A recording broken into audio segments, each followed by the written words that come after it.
Good evening, and welcome to the Care and View, the online health and social care platform available to everybody working, living, breathing, anyone who wants to know anything to do with social care. As always, this will be available on catch up. So if you're not watching us live, why not? But you can follow us on YouTube, hit that subscribe button and that bell. You can also go to www.thecaringview.co.uk for all of our latest resources, our latest episodes, and our podcast, which, by the way, is being sponsored by Florence this season. Our latest episode came out on Monday with Dr. Jane Townsend, OBE, from the Home Care Association. Very exciting. And it finishes off next week with Professor Martin Green, from Care England. The views we express tonight are of our own, running through my own mental script. Mark, how are you? Yes, I'm good. Thank you very much. How are you? I'm good. So the house debacle continues. I no longer have a pink hallway and lime green landing. I've now gone for something called Asian silk, and I don't know what the other green's called, but it's green. So I've got two greens now. So I've got about an inch of paint on this wall that's just been repainted 15 times this past week. But honestly, I'm good. And it's gone really warm this evening as well. Oh, the weather here, it was warm this morning. It's pouring down with rain now. So back to your typical British weather. So. Well, Mark, it's been a minute since I last saw you. I mean, what was it, Saturday? I know, I was just thinking that. Feels like we spent the whole week together. So, yes, obviously we were in Birmingham for the Care Managers show. I really enjoyed it. What did you think? I thought it was good. I thought it was really good. It was different. I mean, I know we've had conversations about this as well, but it was wonderful to see so many, not just registered managers, but deputies there and seniors. And there was a real sense of succession planning going on and people wanting to progress careers. The diversity was incredible. I mean, it was really, really good. And I know a lot of our reports have come out and said that we need to be more diverse at the top. We really do. And if anything, if that shows anything to go by, I think we're going to be heading there because there are more people coming into it and there's more people being supported to these senior roles. So I thought that was really, really good. It was different for us because there was no seats. We had a bit of fun. We had giveaways. So thank you, Care Improvement Associates, for your sponsorship on that one. But as always, I was absolutely bushwhacked by the end of it. I think I slept the majority of Sunday. What about you? No, I was very tired. I got home in the evening and I just went straight to bed, which isn't like me because obviously, as you know, I don't go to bed normally till like 1, 2 in the morning. But no, I really enjoyed the show. And I think it was nice to see that it was different faces, but also a lot of different talks that were happening. It wasn't kind of your usual talks. And I know obviously you joined me in sitting in on the end of life conversation. And actually there were so many great takeaway points from that conversation alone that actually, even if that was anything I did all across the 2 days, actually putting that back into the service I have with my team is actually really beneficial. Yeah, definitely. And I will say there was an ice cream van there. It was not Mark Top's ice cream van. And I'm sure, Mark Tops, you do much better ice cream than that plastic rubbish that there was there. So I advocate you I advocate you taking your ice cream van to the next one. I think that's a must. I mean, I did find it a little special because obviously I got to take my partner with me, and he's, you know, I know he's been to a couple of these now, but he was on stage with us, which was different, and that was exciting. And we did some exercises. We got shushed a couple of times because we were quite loud, but I think it worked quite well. And like you say, loads of new faces, some really good conversations, conversations that we don't normally have. I think as well. So no, definitely recommend it. And I think they're coming back November, aren't they? But this time in London. Yes, they are back in November. Something tells me they're back in Birmingham, but don't quote me on that. I'll find the details in a minute and I'll share the link. And of course, there was obviously live entertainment, lots of Boys Life bands. God, oh my God, that was. It made it very different and kind of broke up the day. It did, but it was the most surreal thing in the world because, I mean, don't get me wrong, it was great, and we should have, like, you know, the entertainment. Boys Life, it was like garage band dad sort of thing, you know, middle-aged men trying to hold on to the youth. The thing that I found the most bizarre, and I will say it, so shoot me if I'm doing something wrong, were the groupies. And that's the only word I can use for them, in their Boys Life hoodies and Boys Life leggings. And it was a very bizarre, and you go to more live music than me, so maybe this is like a normal occurrence. For me, it was very odd. I mean, there was screaming, there was crying, there was almost a medical emergency. It was bizarre. Oh, I love live music, but yeah, I wasn't kind of in my element of letting myself go and not worrying about what people thought. So yeah, when I'm at the O2, it's slightly different. Nobody know. Well, I like to think nobody knows me while I'm. So. Anyway, we could talk about the Care Manager show all night long. Maybe we should get Sarah Hammond and team back on for a bit of a debrief and prep for the next one. But tonight's show, tube feeding awareness, I believe it is, Mark. It is indeed. Really looking forward to this conversation. I'll be completely honest, it's not something that is my area of expertise, and I've never had to support anybody whilst working in the sector with tube feeding. But yeah, I'm really looking forward tonight. Then we should bring on our guest so that she can introduce herself and who she is. But I actually came across her on TikTok while I was scrolling, probably one late night, and yeah, was really kind of, I don't know, I was really inspired about kind of the content that we were seeing. So good evening, Celia. How are you? I'm good, thank you. Thank you for having me. No, thank you very much for giving up your evening to join us. So are you able just to introduce yourself and some of the various things, because you've obviously got a lot going on, more than just TikTok. Just a quick visual description of myself for anybody that needs it. I am a white woman with short blondish hair that's like glasses. I'm sat in front of a blue wall with lots of pictures and a big white fireplace behind me, and my pronouns are she and her. I'm a disabled woman. I have been since birth. I have my fingers in many pies, as the expression goes. I do investment. I'm the founder of the first think tank in the UK, which focuses on accessibility and disability rights campaigner. I have a background in law. I do many things, but I focus a lot predominantly on changing legislation and changing policy to be more inclusive and equitable. And I suppose my expertise in the area of the topic at hand is that I am completely tube fed. I haven't actually eaten anything myself for years now. I'm completely artificially fed, had all the tubes, from NGs all the way through. And now I live with a Hickman line. So I actually have TPN, which is almost like the last, the last hurrah version of tube feeding. So nothing goes into my gut. I actually get all my feed through my heart, and I do it myself. So it's basically like having an IV every day, like a blood transfusion. So that's my level of where I'm at in terms of failure of my intestinal system, is I can't even have a tube feed through my stomach anymore. So mine goes through my heart, which is very bizarre, very rare, and not many people know about it. But I've been through all the various stages of having a tube throughout my life. Yeah. Thank you very much. Adam, go on.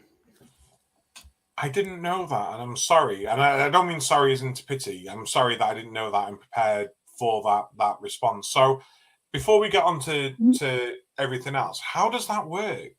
It's really bizarre. So I have a tube here, and I never feel funny about showing people because it's like part of me now. It's almost like my mouth.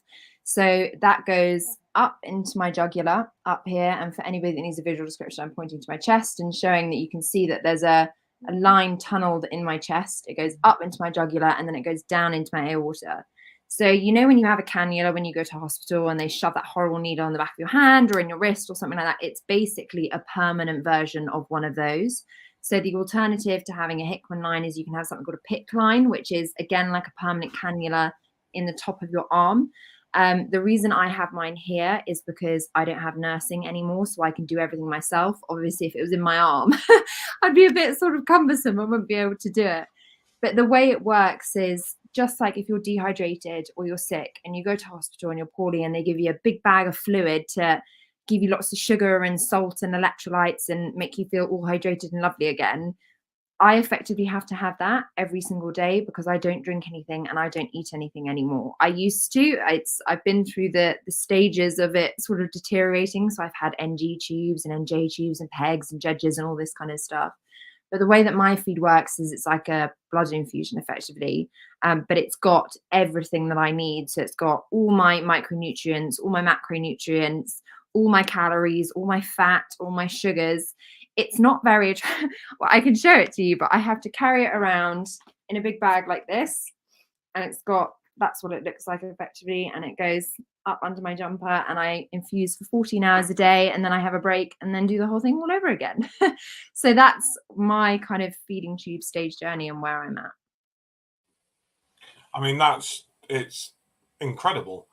I mean, absolutely incredible. I mean, a medical marvel, really. I mean, and yourself, but the actual technology behind that and the ability to have you here with us then is really a medical miracle. And I think that's just it's just so inspiring, and you've got to have some sort of will and desire, I think, to push forward with it and to sort of accept that. How hard has it been accepting this? It's been very, very difficult. And, I say this quite openly and honestly that I don't feel like I'll ever find the end point of my journey. And the reason I say of like accepting it, I've accepted the practicalities of it now. And it's taken me years to, even when I was on an NJ tube or something on my face and, squeezing stuff down with a syringe, you have to kind of find that relationship with it, like brushing your teeth, or see it like, oh, I'm really hungry, but I can't be bothered to cook kind of thing. It's that same feeling you have towards it, but it's just amplified because it feels so unnatural and your body naturally craves food. So one of the things that unfortunately happens by not having anything go via your gut is physically I am satiated. Physically, I don't need anything. I'm getting everything I need, but mentally, I'm very hungry and I'm very thirsty. And when it's a hot day, all I want to do is eat an ice cream and have something to drink. And that is very difficult to cope with. But I think the other thing that nobody really talks about is the fact that the world revolves around food and drink, and there is no denying that. So whether you have allergies, whether you have a tumultuous relationship with food, even if you're on a diet or you're someone like me that has, medical physical issues with actually consuming food, everything revolves around food. Like I don't get a birthday cake. I don't, Christmas is very, very difficult for me. My friends say, do you want to hang out? And the first thing you think of is let's go to a bar, or let's go get something to eat, or, dinner party. And everybody, it's that weird relationship of, do we include her? Do we not include her? Do we invite her? Do we not? And then everyone gets really creative and then we end up doing really wild things. And it's like, I just wanted to chill at home. But that mentality of the life revolving around food and drink will never change. And I don't want other people to feel like they can't enjoy what they want to enjoy. So I just, majority of the time, just sort of sit there in the corner with waiters saying to me, are you sure we can't get you anything? I'm like, honestly, right, thank you. Yeah, but that's the most challenging thing. Just wanted to take the conversation back. So you mentioned the stages. No, I'm a complete beginner when it comes to tube feeding. Are you able to talk about some of those stages and kind of that transition from, obviously you spoke about eating and drinking to now not eating and drinking? So when I was younger, so for context, I have a connective tissue disorder. So what that means is it's very similar to Ehlers-Danlos, if anybody knows about that, is my body doesn't produce elasticity and collagen like it should. So my organs and my mobility and my stretch just isn't really there. So when I was younger, I ate like an absolute horse because I'm 6'2", so I grew very, very quickly. And I had a lot of desire to eat a lot of food. I then started noticing in my early teens that food wasn't making me feel very well. Like I was getting tummy aches and, I then got diagnosed with IBS and that was all it was just, got a bit of tummy bother. And it just persisted and it got worse. So then I got sent for food allergy testings and it came back that I had celiac disease. And I thought, brilliant, it's all going to be over. All I've got to do is cut out gluten.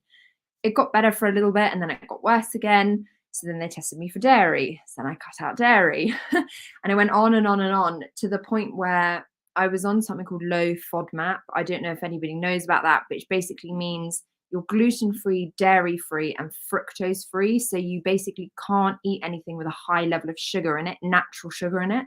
So I couldn't have tomatoes, couldn't have any fruit. So I was literally basically eating potatoes and white meat. It was horrific. Oh no! Yeah, honestly, it was morbid. But my issues just still weren't going away, and it got to a point where I started losing a lot of weight because I couldn't keep food down. And so I went for something called gastric emptying scan, which is something there are a lot of problems with about getting here in the UK, because if you're a young girl and you come in and you're losing weight quite quickly, a lot of people make a lot of assumptions. And I had to fight for this test.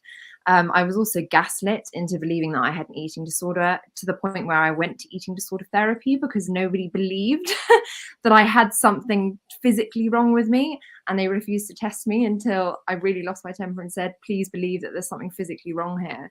But the gastric emptying scan basically said that my stomach had paralyzed itself. So I had something called gastroparesis, which meant that when I ate something, it was sitting in my stomach for about 72 hours before it was clearing, which is twofold in the sense that obviously then when I'd eaten something, I was still full. So when I was trying to have the next meal, there was already a meal in there.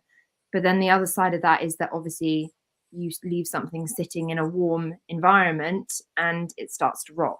So I had sort of rotting food in my, not really pleasant. So what they did was I had an NG tube placed, which goes around the back of your ear. It's not very pleasant. They do it when you're awake. It's horrible. And they push it down and it goes down through your nose, down the back of your throat and into your stomach. And I was having feed through that. Obviously, the paralysis was in my stomach, so I just kept being sick. The feed and the tube kept coming out, and as you can imagine, that's really not very pleasant. So they then switched me to something called an NJ tube, which goes the same way down, but instead of stopping in your stomach, it goes into your jejunum, which is the sort of ring of muscle just past your stomach. So for me, that's where the problem was that it wasn't opening and closing properly. So I was kind of on and off that and supplementing with various shakes and eating what I could, but not getting very far with it all. And eventually that stopped working and I was getting sicker and sicker and sicker. And this went on for a couple of years until at the beginning of lockdown, I went into multiple organ failure because I was so undernourished and so thin and couldn't get the help because it was COVID. And of course, no face-to-face appointments, nobody believed me until I just collapsed and spent 3 months in intensive care. And they told me, you're not coming out of here during COVID. And it was a horrific experience because obviously you weren't allowed visitors, you weren't allowed anybody. But I got put onto TPN, which means that I no longer had to use my gastric system at all because the paralysis had gone from my stomach to my jejunum to my intestines. And now that is slowly starting to spread all the way down my intestine to the point where eventually it will get to the other end. And then conversations around stomas and things will start to happen there. But that's a very brief, very brief synopsis of kind of the story of how my paralysis spread. Yeah. Why do you think there's such a prejudgment that actually it's an eating disorder? Because I know we spoke about this offline, but I saw a TikTok recently about a doctor who used an image of a woman with a peg feed, and it was a case of actually this is because she's got an eating disorder, and the woman saw it and she's like, actually no, I have a medical condition, this is how I receive my food because I can't eat. Why do we go so quickly to, oh, it's an eating disorder? I think it's predominantly because seeing feeding tubes out of a hospital environment is still not a very common thing. It's not something that you typically see on the street, quote unquote. And actually, 90% of people that live with feeding tubes at home, our feeding tubes are hidden because we have them permanently. So, for example, when you have a tube on your face, that's typically because your tube is temporary. So they're not going to start cutting your stomach open and shoving a permanent port in there because they believe that, let's try it and see what happens, etc., etc. But I think the real problem is it's stereotyping around young girls losing weight. And I preface that by saying that in no way would I want to take any kind of campaign of awareness around, how beneficial feeding tubes can be for an individual with an eating disorder, or in any way kind of demise the work that has been done to raise awareness around that sector. But there hasn't been any awareness raising of feeding tubes in the longer term, kind of in the community. Like the TPN that I'm on, as far as I know, there's about 1,500 people that live on it permanently, like for life in the community. We're at home with it and we're dealing with it. But there's a lot of people in hospital, so chemotherapy patients, pregnant women who have hypodermis, that really vomity illness, I'm not sure what it's called, people on end-of-life care, people in comas. It's a really common method of feeding for people that are really, really sick. We just don't see it. And I think because people don't see it, that's kind of the association they make, that automatically what we're associating feeding tubes with is because there's been some amazing campaign work, but there's not been quite such amazing campaign work around people that are on long-term feeding tubes that you can't necessarily see. Because when you say the term feeding tube, people automatically see in their minds a tube up the nose. And that's brilliant that people have that association, but there are many, many types of feeding tubes that people don't necessarily understand or know about yet. And I'm going to ask this because, again, naivety, and I'm always, and I really appreciate you bringing your pronouns and being descriptive for visually impaired people. And Mark and I are always afraid to put our foot in it. I'm part of the LGBT community, and it's a very difficult world that we're living in now. You never want to offend. Are there words we need to avoid when describing your equipment or describing the sort of support your tubes provide? Is feeding tube the correct terminology? Is there other terminology that is more supportive? What's the stance on that? I think this is where it gets difficult, is when you're talking about any, and I hate the expression protected characteristic, but I'm going to use it for demonstration of what I'm about to say. When you're talking about any protected characteristic, I feel like it's your obligation, like you've just done, to ask a community that you are not part of, hey, what do you want me to say? The problem is with disability, and I preach about this kind of to no end, is how diverse the word disability is. So I identify as a disabled person. I have no idea what it's like to be dyslexic. I don't know what it's like to have a visual impairment or have a hearing impairment. I've got no idea, but I'm in the same category as individuals. So even amongst my own community, I don't know, because I don't have that lived experience. So asking is no bad thing. And that would be my advice, is just ask, because everybody is different. So for example, the kind of big topic of debate at the moment is around, do you say disabled person or person with disability? For me personally, I prefer disabled person, because my disability isn't a separate entity to me. It is. Like, I wouldn't say I'm a woman with white skin. I would say I am a white woman.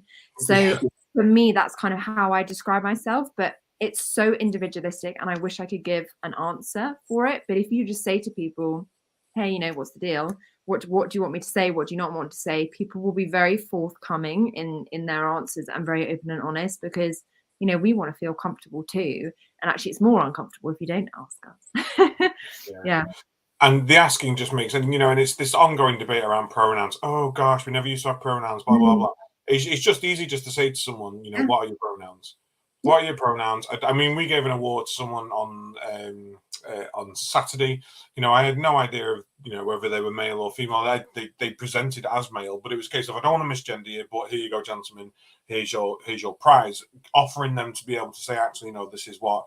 And it's just that awareness, isn't it? It's that cognitive sort of just awareness of other people's beliefs, other people's emotions, other people's souls, and just being respectful, isn't it? Yeah, I think it's fun. That's fundamentally it, is respect. And I think also respecting people when they say no, or so they say yes to something. So going back to the kind of feeding tube topical conversation, when people say to me, oh, would you like a cup of tea? And I'm like, no, honestly, fine, thanks, can't eat or drink anything. And then it's, are you sure? And I'm, yes, I'm quite sure. And it's that incessant kind of the pushing of it. And I always say, when you see something out of the ordinary, it's so normal to stop and look and double take and have a look twice. So when I'm out and about with my little backpack on, or where, I'm wearing a shirt where you can see tubes coming out of me left and right and center, somebody looks at me, it doesn't bother me. If they look again, if they go, oh, like that, it doesn't bother me, because that's natural human instinct. Where I start to get irritated is now when you're staring at me. It's that fine level of, I'm inquisitive, I want to ask questions, I want to understand more. But once I've given you that answer, once I've given you the way that I want to be treated, can you stop now? Can you, stop offering me a cup of tea, stop asking me if I'm sure, that kind of stuff. I think it'll be very obvious when I want to talk about it and when I don't. I think that's kind of something that people need to be a little bit more conscious of, maybe. I'm going to hand over to Mark, because I know that I can talk for Britain, but there's Mary, do you know Mary Kay and Ashley Olsen, the twins? And they've got their sister, cousin Elizabeth Olsen, and I will always remember their interviews, and it was about, any tips for people coming into the industry and everything like that, and it was, no is a full sentence. So don't be afraid just to say no, and we shouldn't have to justify why. Do you want no? And no is, and it was one of those things where I sat there and thought, actually, I don't have to explain myself often. I don't have to defend myself often. I was privileged to be born a white man. I'm not going to lie. I got dealt with a really good privileged hand. So I don't know what a lot of that experience is. But to be able to hear that as in no is a full sentence, and how other people should understand that. And you shouldn't be having to constantly explain. It goes into microaggressions then, because it's like, no, I've explained to you why. Well, are you sure? It's like, you're not respecting boundaries. Just no. Full stop. It's so interesting as well, because I wouldn't go up to someone, look them up and down, ascertain their level of thinness, and then start talking to them about what they ate, how they ate, what time of day they ate. That for me, I'm on a real journey of trying, and this conversation is entirely exclusionary from what I'm talking about, because it's a brilliant opportunity to educate people, but kind of in my daily life, I wouldn't sit you down and go, so what time of day do you eat? And there's that fine line of people being inquisitive and want to educate themselves so they can help me and they can support me. And my friends say, when we're out in a restaurant and someone says something, what do you want me to do? And I'm like, brilliant, can you just say this? Right, conversation's over now. But I wouldn't sort of analyze somebody's body, then analyze the micronutrients and say, oh, could you whip out your Tupperware of your meal prep just so I can have a look, weigh it, and study the ingredients? I wouldn't do that. But for me, this is how I eat, this is how I live, this is how I survive.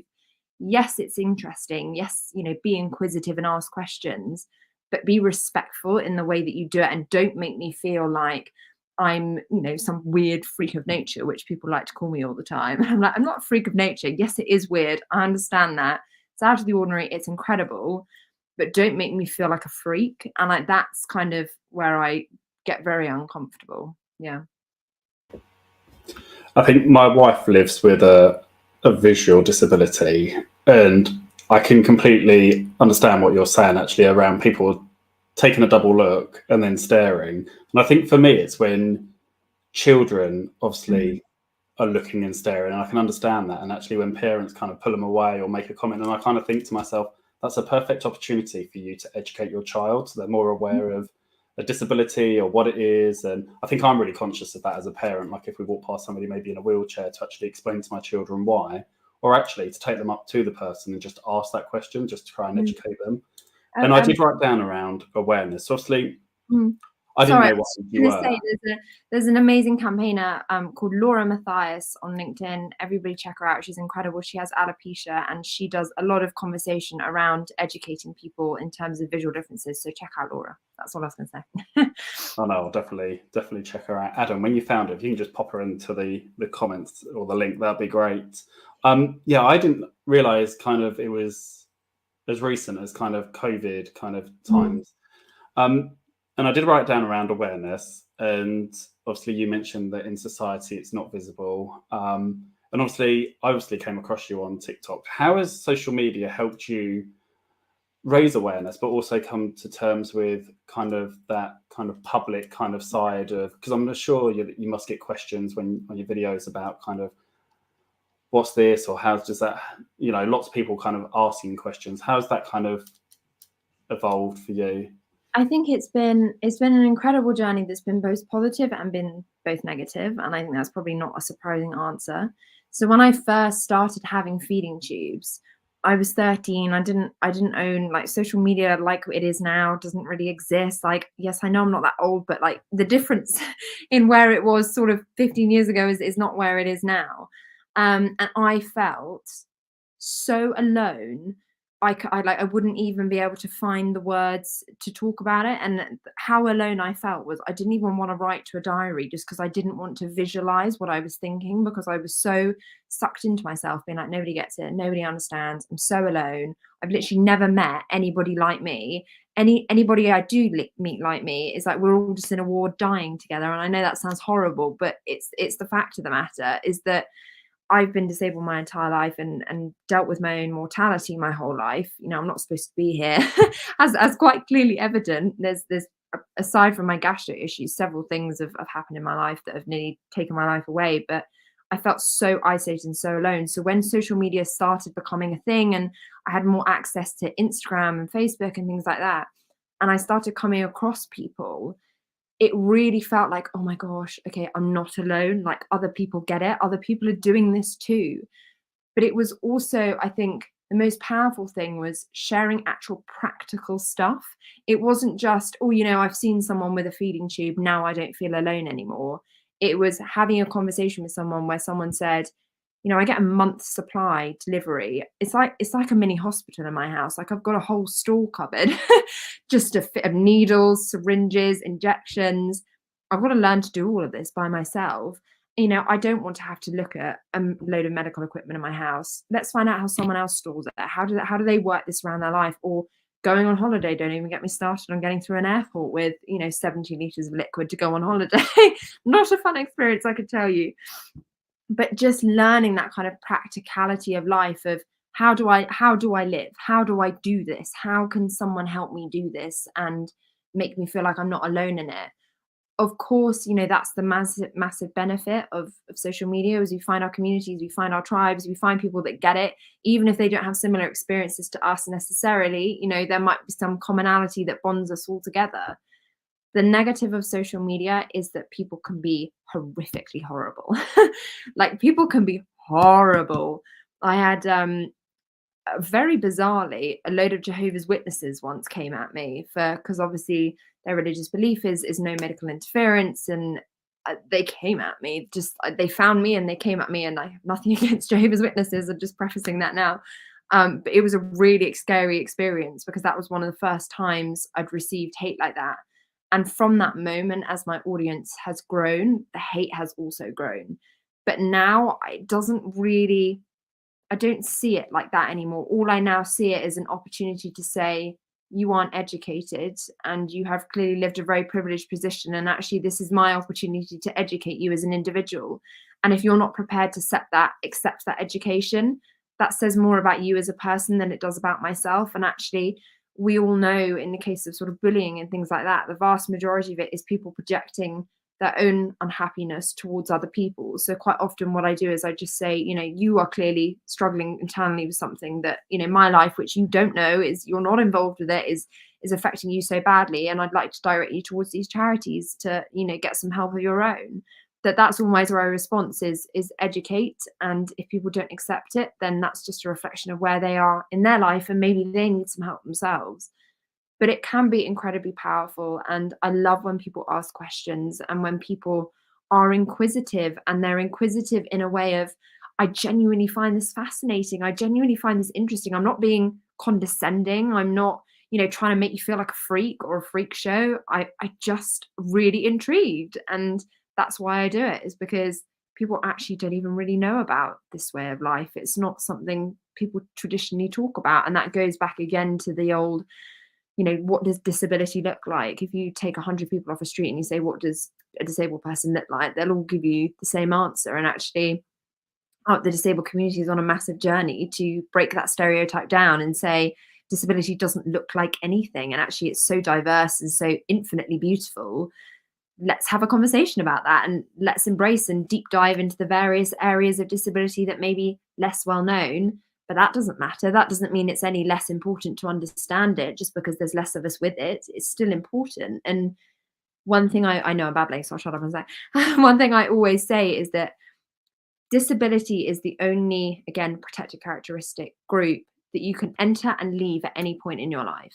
So if you think disability and accessibility and inclusion isn't a conversation that implies to you, that's not to scaremonger people, but it's to say somebody or yourself, we're an aging population and all sorts of new things are coming out of the woodworks. Look at people that now have long COVID, but they never expected that to happen, but they now fall under that category. So we all have a responsibility, like every other characteristic, to educate ourselves as much as possible. And can I just say, I don't mind people who have religions. I have a religion, I have beliefs, I have spirituality. I don't use religion as a diatribe against people. Use it to spread love.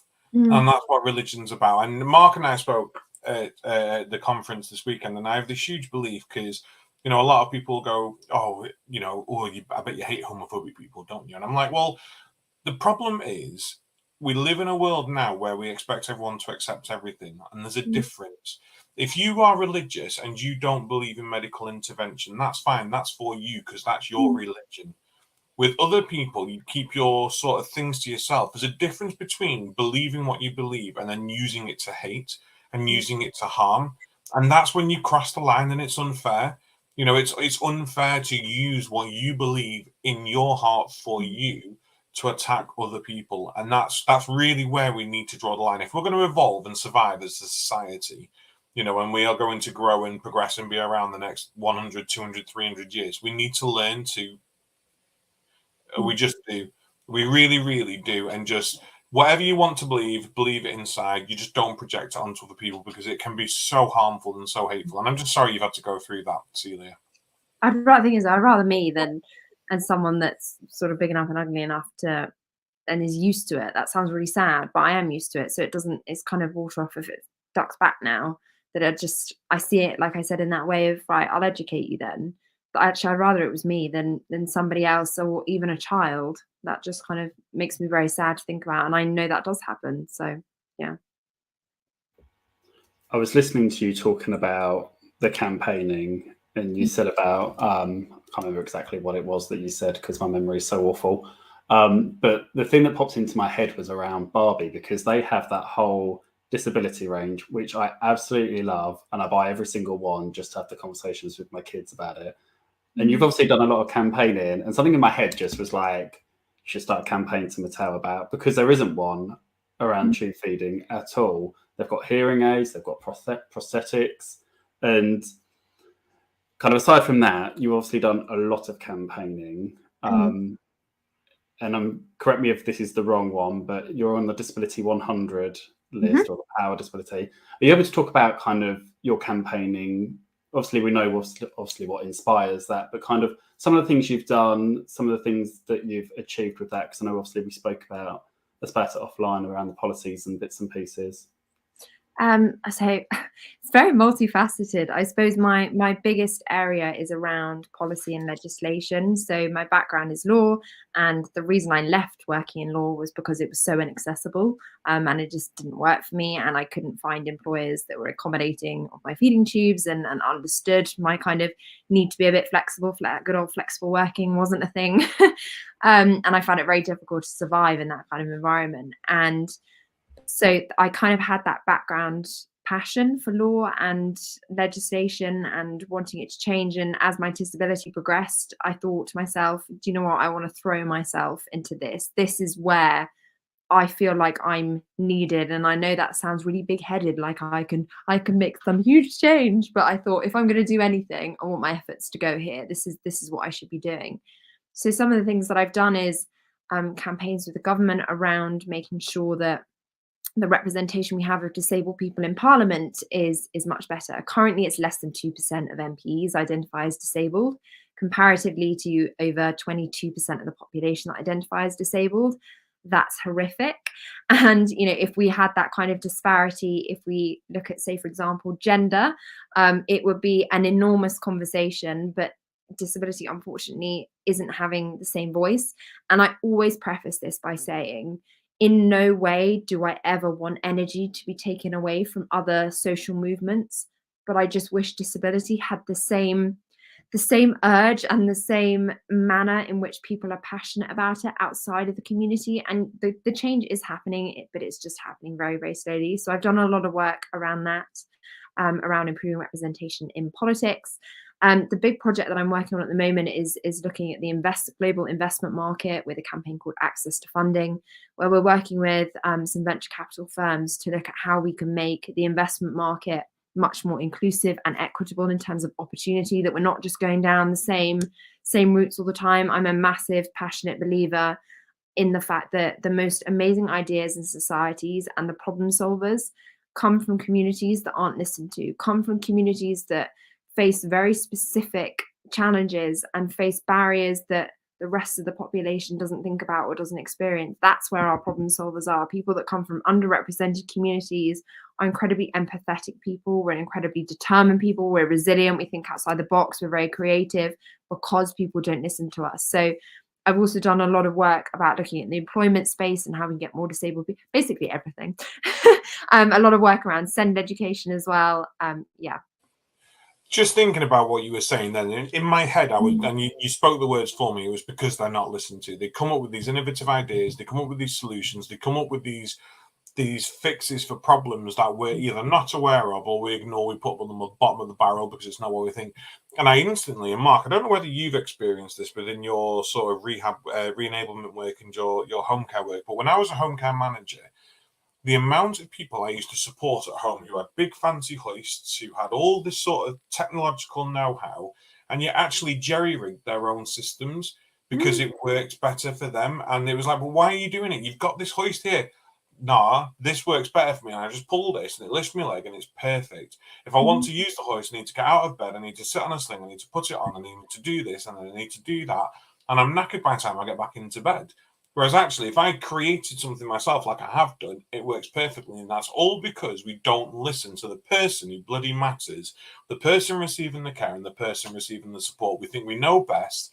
We think what we say is perfect. And because we've got contracts with equipment people, we need to do it. But actually, if we just listen to people who the problems are for, the problems are existing for, then we would solve so much. I mean, there's two angles to this of like two very important things that I wish more people understood.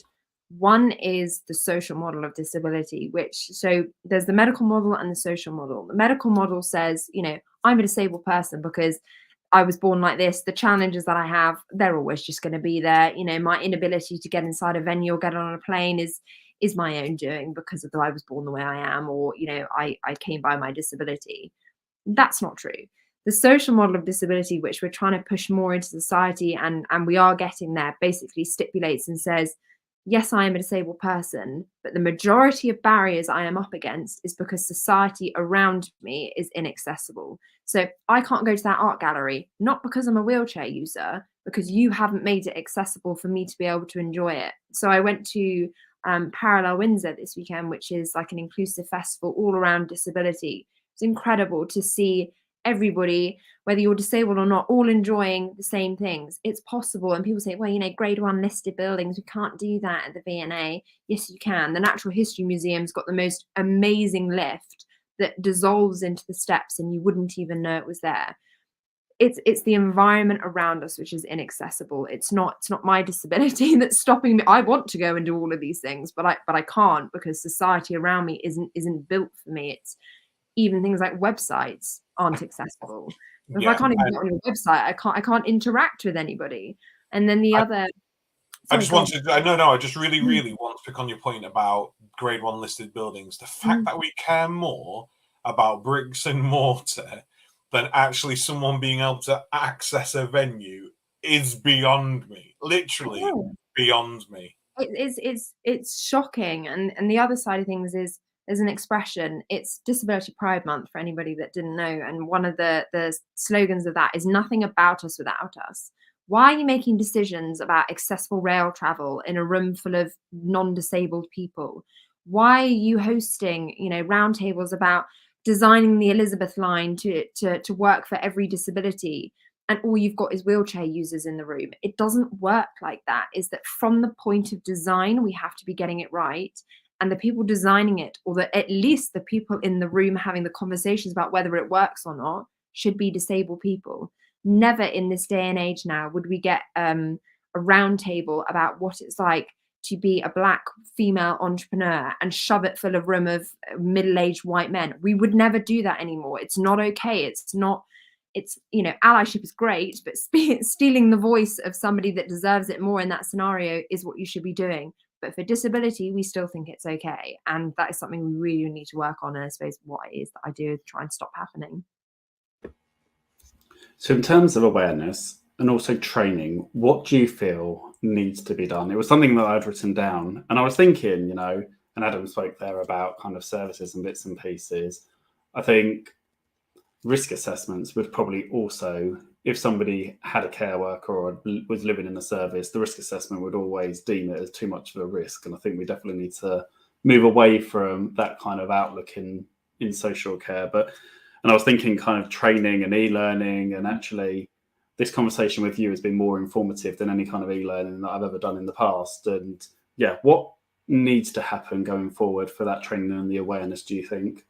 So I've done many training sessions about disability and accessibility and inclusivity training and around disability. And my biggest answer to that is it's so dehumanizing and it's so stripped back to the point of, you know, if somebody you've got somebody with a hearing impairment that walks into the room, this is how you speak to them, this is how you, and it's so dehumanized.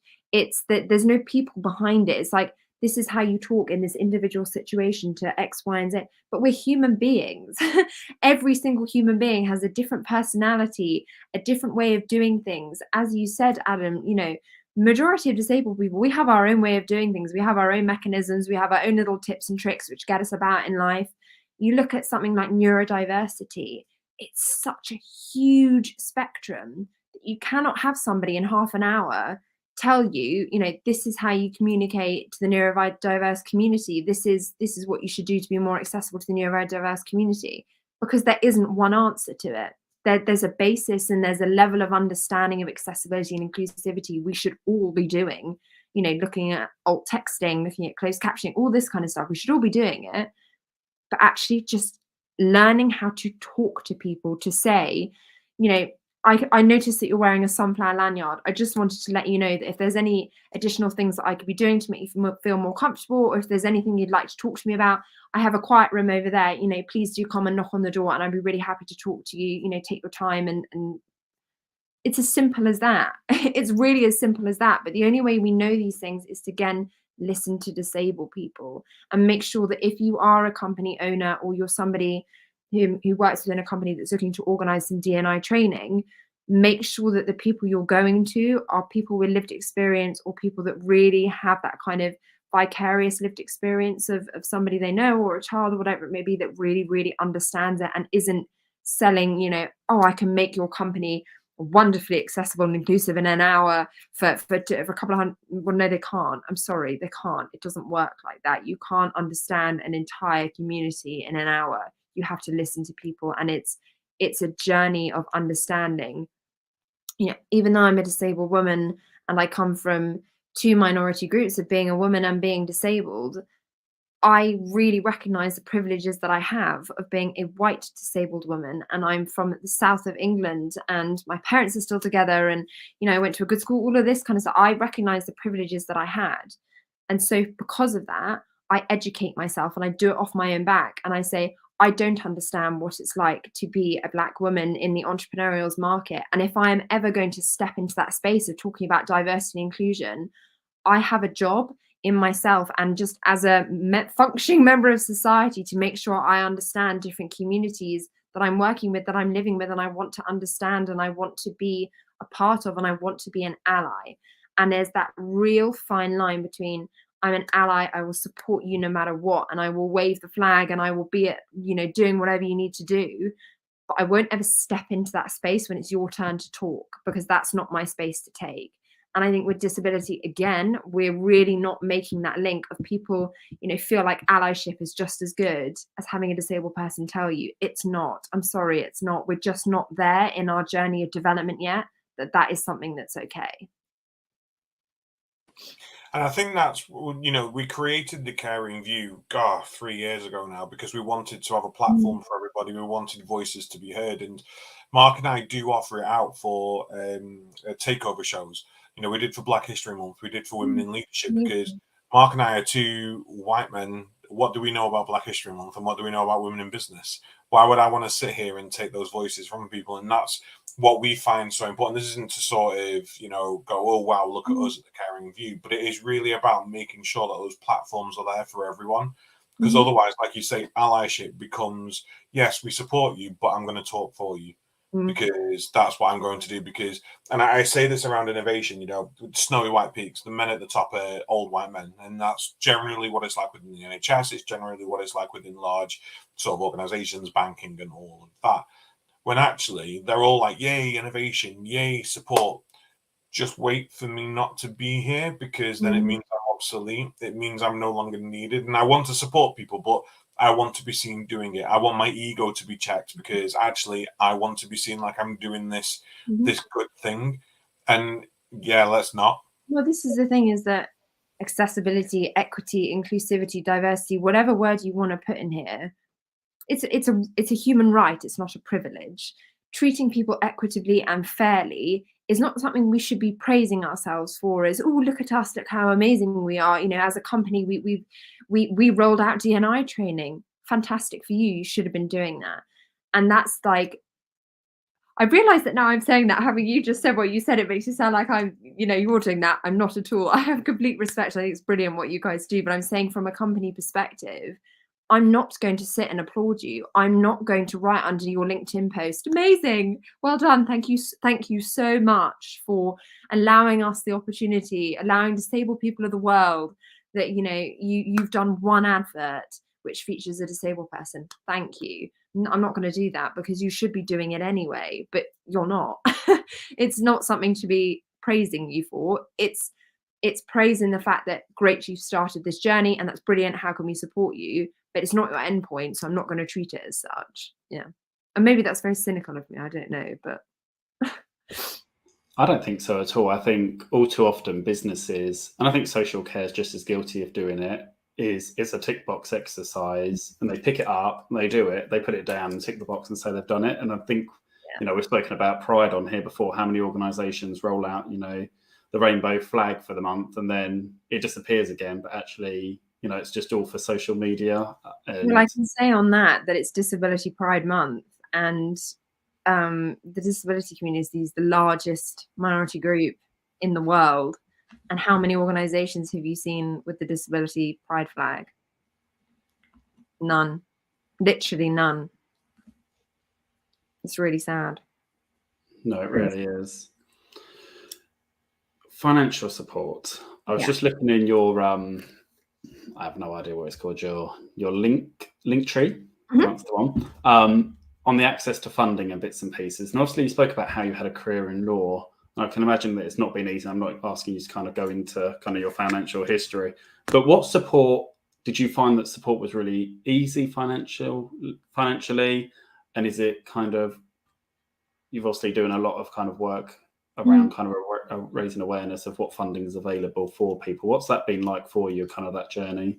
So I think there's kind of two avenues when you talk about funding. One is kind of your personal life, and PIP, I urge anybody that hasn't yet thought about it, please, please, please apply. And I'm not going to sit here and lie and say the system is wonderful and, you know, it's a really dignified experience, because it's not. It's horrific, it's horrible, and it's very inaccessible in terms of neurodiversity. But it really had made, like, I'm not ashamed of the fact that I claim PIP. It costs me on average about £290 just to shower a month, because the dressings I need to cover up my Hickman line aren't available on the NHS. And the NHS protocol is to use some micropore tape and cut up a bin bag. That's what I was told to do when I left the hospital with my Hickman line. I don't. I prefer to actually use, as we all know, a Hickman line is a direct line into your heart. The risk of sepsis. I'm going to use a shower dressing. I went on my honeymoon recently and I spent £300 on swimming dressings just so I could go in the pool a few times. I mean, it's a nightmare, but PIP, go for it. If you don't know, just look it up and go for it. It's incredible. And there's some amazing organizations out there that if you're struggling filling out your form will provide support.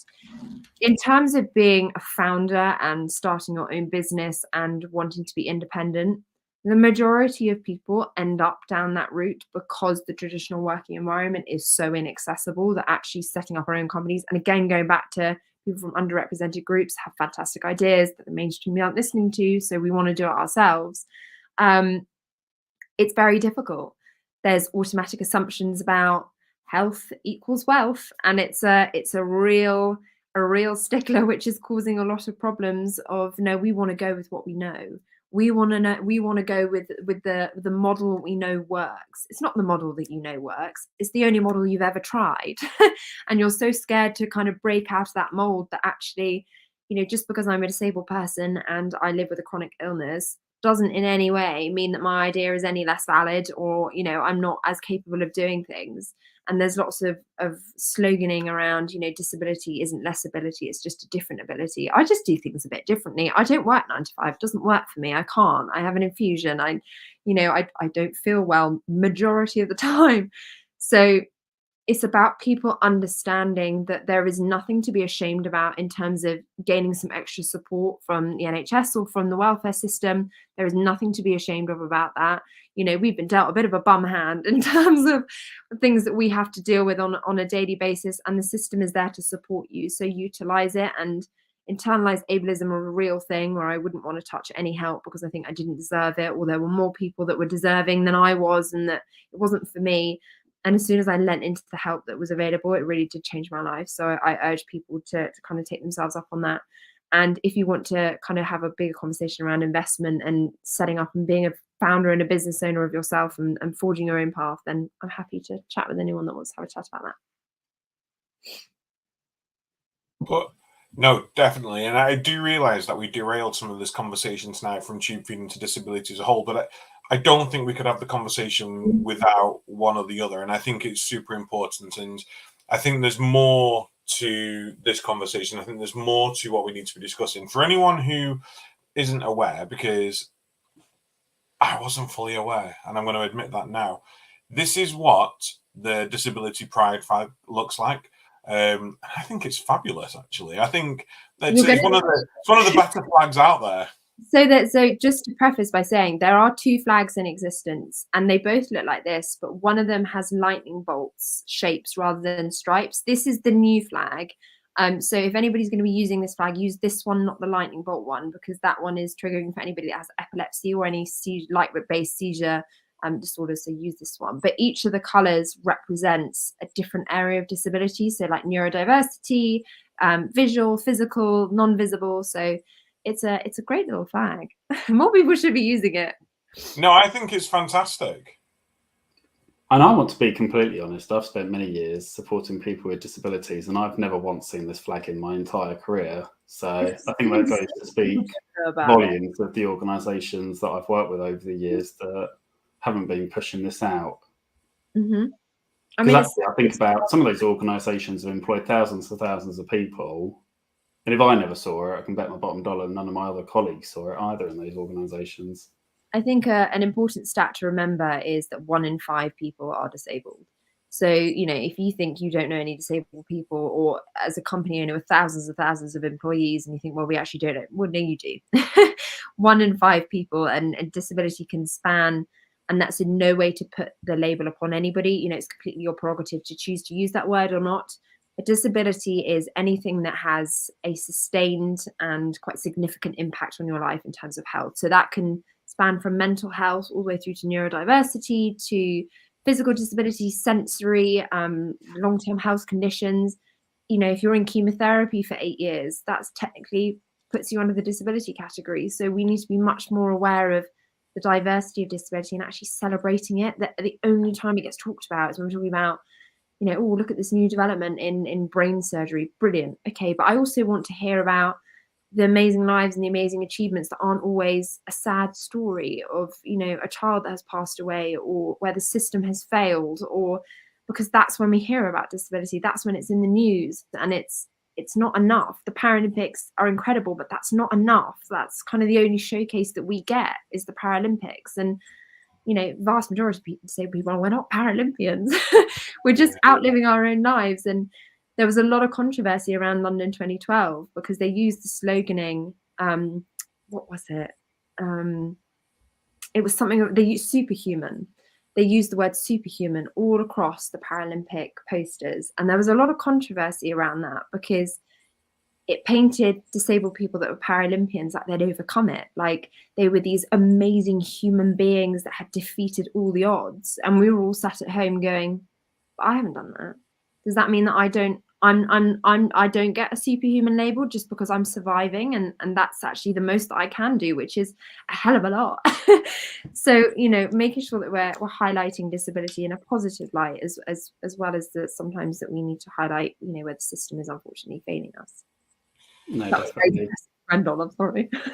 I'm probably going to put my foot in it here now, because prior to this show, I did ask if there was anything off the cards, off the table that I couldn't ask, and I'm going to ask something that's probably completely tone deaf, and I don't mean it to be, and I don't mean to cause offence to anyone watching the show or live or on catch up. But as we've just discussed about the spectrum of disability and how wide it is now and how vast it is, we are seeing a number of celebrities being diagnosed with different disabilities that I know can be seen as invisible disabilities, but are also very, very mild compared to, say, other people. Now, I'm going to use autism as an example because autism can be terrible for people. You know, you can have such severe cases of autism being so far on the spectrum that actually it's debilitating. You need 24-hour support. And then there's autism where it's autistic traits. Are we getting to a concerning point where it's not, and I don't mean this is to insinuate it's a fact, but now that we've got celebrities who have non-visible disabilities that they can still function on a daily normal life, that they're going to start taking away the voice of people actually where there really needs to be that voice of, well, it's great, but it feels like you found an alternative now to actually talk to properly visible and visually and struggling disabled people. Did you understand where I'm trying to go with that? So in the terms of like, disability is on a spectrum of severity. It is. It's natural human science. I think what's really, really important is always, whenever I talk about disability, I'm not just talking about myself. I'm talking about everybody, you know, literally the 17 million people in the UK that are standing behind me going, we're part of this, we're included in what you're about to say, so think carefully. I completely, you know, I've lived with a disability that has got progressively worse and is going to continue to get progressively worse. So I've lived on both sides of the argument of having a disability that was there, but it didn't really affect my life very dramatically to where I am now, where it does have a very large effect on my life. And what I always make sure that I'm doing is that whenever I'm talking about disability as an entity, or even an illness as an entity, I'm representing every single side of it. So, for example, you mentioned the conversation around autism. It's really important that we are educating people properly and that we don't give people, because people don't know, people don't understand, people don't have that base level of information around what it's like to be autistic.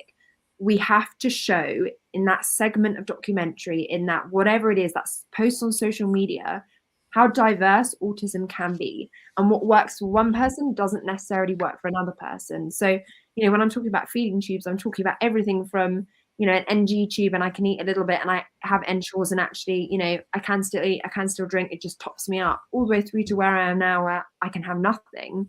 It's all the same conversation, and I need to make sure that that spectrum is represented. So in answer to your question, we have to be very careful that if anybody is sharing their story, they make it very clear the fact that there are other angles of their story and people that have experienced similar things, or people that fall under the same bracket as they do, but have very, very different experiences. We can't paint this kind of one picture for everybody version of events, because that's just not true and it's not the same. Even I think about the fact that I live in the UK, therefore I have the NHS. This costs over £2.5 million a year. That's excluding my hospital visits. That's just my home care. That's just them giving me the bags and, you know, the deliveries rocking out once a month. If I lived in America, I would be dead, because, and I have looked into this because I got offered a job in Washington. I was so excited and I was like, oh my God, I'm moving to America, the American dream. And no one would insure me. And it would have cost me nearly $3 million a year just to live. So even my entity of being here in the UK is a completely different version of events to just somebody that lives in America that has, even if their situation was identical to mine, which is very unlikely because, you know, we're all so different, just being here in the UK makes my situation different. And that's the same for every disability, every health condition, what we have access to, what we don't have access to. So you just have to be careful that whenever you're painting a picture and you're educating people, if you've caught people's attention, use your voice wisely and use your position carefully, that you're being representative of everybody, and that if you become a role model for a particular condition, make sure your platform that you've gained, you're using it wisely, and that you bring on other people and other organizations and other charities that can help paint a much larger picture than maybe you can by yourself, which probably isn't from a point of malicious, but just might be from a point of not having yet built yourself the understanding. Just because I've got a feeding tube doesn't make me a medical expert on feeding tubes. I can tell you what the lived experience is like. Do I actually know, you know, could I perform a Hickman line placement? No, So, let's bring in both sides of the argument. If you really want to educate yourself on Hickman lines, I'm not the best. I can give you one side of it, but make sure you go and read up about it too. But that's what I would say on that. I think that's really wise words. And I think it's probably bittersweet because on one hand, you're probably really thankful that that celebrity or whoever it is, the influencer, is raising awareness of that particular area of disability. But then, like you said, actually, do they then give the full account of what it's really like? And I won't even get into the subject of insurance and bits and pieces because if it's anything like my wife's, it's a complete nightmare. Yeah. I'm very conscious of time. And I'm very thankful that you've given up your Tuesday evening to come and talk. And I know we kind of went off subject, and I feel like actually there is so much more that we could have asked and could have discussed. So we'll definitely have to get you back on. I had so many questions that I'd written down, but I think it's been a really insightful evening. And Adam, how have you found it? No, I have. And again, I think sometimes we sit here when we plan these shows and we think, oh, we've got an hour. How are we going to fill an hour? And actually the hours fly by. And we're only ever touching the surface of some of these conversations. And around tube feeding, it's one of those, and disability, it's one of those that it's great that we touched the surface of it, but we really need to follow this up because actually this needs to be continuous. This doesn't just need to be like a one-off. We need to know more about this. We need to learn more about this. So if there's more that we can do through our network to raise awareness, please let us know. If there's more that we can share between our networks and the managers that we support and the people in social care, please let us know. And please be a part of our blogs and what have you. I mean, social media is incredible now. I mean, don't get me wrong. I know it's incredibly toxic and there are just some absolute nasty pasties out there. But TikTok's incredible. And TikTok's a lot of where I learn about disability. And I spend an unhealthy amount of time. I've actually had to set up one of those time stoppers on my phone, because you get sucked in and you can't help it. I'm going to really reveal a fact about myself here. But my guilty pleasure is watching New York bakery reviews about like Levain cookies and things like that. As someone that can't eat, how I've ended up in this hole of finding the best bagel in New York and all this kind of stuff, I don't know. But TikTok's such a hole that, it's brilliant. And I know there's such a kind of poo-poo around social media being not a reliable source of education. Actually, having first-hand view and having first-hand account is so powerful. And I think we shouldn't be quite so bogged down in, well, they're not a doctor, they're not a medical professional. I can tell you a damn sight more about what it's like to live with a connective tissue disorder than my GP can. And this is it, because we speak about this quite often, and especially my partner and I at home, is GPs have to be able to consult on so many different things that they can't be specific experts. And actually, we really need to start looking at people as experts in their own life and experts in their own experience and experts in their own situations and their own health and everything, don't we? I mean, there's a whole nother conversation around living with a rare condition and, going into a doctor and then going, just a minute, and literally Googling it in front of you. And you're like, just not, because I can tell you it's TGF beta 3 gene. Do I know what that means? No, but I know you know what that means, so I'll leave it there. But like doctors Googling in front of you, and that's a whole other conversation about living with something that people don't know about. Yeah, it's like going to Citizens Advice Bureau and going, I'm in this situation and I need to know what happens. Right? Oh, I can literally do that at home. I'm lying there in A&E, having just had a heart attack, and they're going, could you just spell Loeys-Dietz syndrome for me? And I'm like, this is not the time that I want to be doing this. So now I carry like a little card that I just sort of thrust at people that just sort of says, here you go, read it and go away, please. The best is when you get like an F11, an F1, sorry, which is a first year doctor, and they come out with their sort of single box on their form that says, do you have any pre-existing medical conditions? And I sort of whip out this medical ID, which unfolds into many layers. And they always say, I'll be back in one moment. And they don't come back.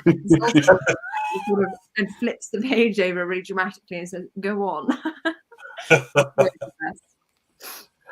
Oh, well, honestly, it's been an absolute pleasure having you with us. It's been great to meet you. I'm hoping we can stay connected. And if you do want to get off bagel talk, Mark and I are pretty far down the rabbit hole now on watching people roll bottles down staircases. Now, I don't know whether you've come across them, but it's literally just bottle rolling down staircases. It's Now, so every other video, satisfying. You say that. what is it? You say that. I read an article earlier. The person who started that makes £3 million a week off of doing that because of the algorithm with TikTok and how they've changed like the creator thing. £3 million a week. I'm in the wrong Absolutely game. insane. But You yeah. guys like the hydraulic press one, the one where Oh, they I love them. I We're love all that one. yeah, I do love them. We could just I have was an on- hour conversation about TikTok videos. Oh, honestly, I was on gym chalk for a while. You know them gym chalk videos where Yeah. they soak the chalk and dye and then crumble them. It is mad, absolutely crazy. But you can also learn stuff on there as well. So Well, if before anybody needs any bakery recommendations in New York, well, I haven't been and can't eat any of it, but I can tell you where the best cookies are. I'll just pop your TikTok up on the screen now for while we close off. So thank you everyone for joining us this evening. It has been a really great conversation. And again, not to pity or patronise, but it's taken something that actually is quite an intense and quite an emotionally draining conversation. And we've been able to see it with some light, and we've been able to really bring another dimension to it. And it's helped me learn a lot more, and it's made me more aware, and it's going to change the way that I approach things now moving forward. So thank you for educating us, Celia. And like I say, I'm sure we'll keep in touch. Mark, I felt like you were going to say something. No, I was just going to say, and if anything, we've also learnt about, obviously, the disability flag, which I think none of us obviously knew about. But yeah, nice. So thank you very much for joining us. And yeah, again, thank you very much for giving up your evening. And yeah, I hope we can do something kind of offline just to continue kind of raising awareness. Thank you so much for having me both. Thank you. It's been a pleasure. Thank you so much. So don't forget to go to www.thecaringview.co.uk for all of our resources, all of our podcasts and episodes. Series 4 of our podcast finishes on Monday with Professor Martin Green from Care England. And next week we are joined by Duncan from Eagle Eye. And we're going to be discussing communication, all things communication, and the emotional connection between communication and communicating with others. So please do make sure you check in and tune in next Tuesday at 7:30. But until then, good night, take care, and we will see you soon. Good night, everyone.